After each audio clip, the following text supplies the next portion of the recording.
limits, man. Okay, calm down. Keeping it Israel-Palestine. I thought we could watch a clip from good friend of the show, Case Study QB. So Case Study QB has a really interesting clip that he posted. NBC News foreign correspondent Raf Sanchez joins us now from Jerusalem for more on these elections. Raf, good morning. Stephen, good morning. Polls are showing Netanyahu's right-wing Likud party is likely to win the most votes in this election. But to actually form a majority government, they're going to need the support of smaller parties. And so Netanyahu has made a deal with a far-right party known as Jewish Power, which is surging in this election. He said he's prepared to give them cabinet posts in return for their support in parliament. And that is a deal that is causing a lot of alarm here in Israel, but also in the U.S. Benjamin Netanyahu back on the campaign trail and looking to mount a political comeback. I'm the opposition leader, and maybe in 2 weeks I'll replace this government, I hope. Despite, of course, Benjamin Netanyahu has been doing a full court press. We saw and we talked about, reacted to his appearance on Bill Maher, where Bill Maher gave him such a softball interview. It was really disgusting because Netanyahu not only is running for elections again, trying to become the prime minister once again, but he also has a memoir to push.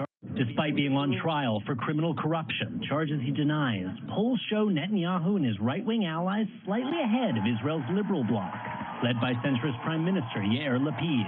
But in his ambition to win an overall majority, Netanyahu has made a pact with Israel's extreme right.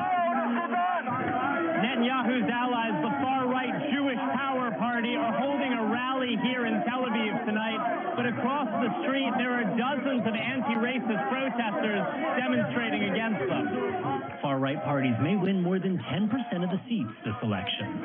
And in return for their support, Netanyahu says he's prepared to give a cabinet post to this man, Jewish Power's leader, Itamar Ben-Gvir. Ben-Gvir was convicted in magistrate's court 15 years ago for inciting racism and supporting a terrorist group while carrying anti-Arab signs at a protest. Last month, he pulled a gun in a confrontation with Palestinians, he says in self-defense. One of his key policies, expelling Palestinian citizens of Israel he deems disloyal to the state, including some Arab members of Israel's parliament, known as the Knesset. We asked his spokesman about that policy. Now remember, this guy who we're about to hear from is not a critic of Israel. He is a right-winger, extreme right-winger. He's a spokesman for this extreme right-winger, this guy from Jewish Power, who's been arrested for inciting violence. So let's hear what he has to say about the way things work in Israel. What Itamar Ben-Gvir is doing is bringing just more balance, counterbalance to the Knesset by being a party that's like, we've got terrorists in our Knesset. Here's a nationalist party that's going to counterbalance that. So he's talking about expelling Arab politicians who are democratically elected, some of whom even say this is a Jewish state. Is that democracy? Expelling people who disagree with you? First thing I want to say is that Israel is first and foremost a Jewish state, and it's here created to defend the Jewish state. It's not really created to be a democracy.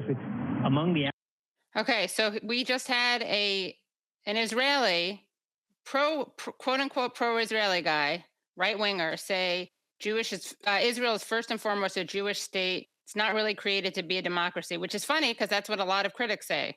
But this guy just said the quiet part out loud. Because in Israel, what's interesting is that in Israel, right-wing Zionists are much more honest than they are in this country, because we have to try to, in the United States, people have to try to like weave in their support of Zionism within a more liberal framework. And in Israel, they don't have to do that. So it's like, fine.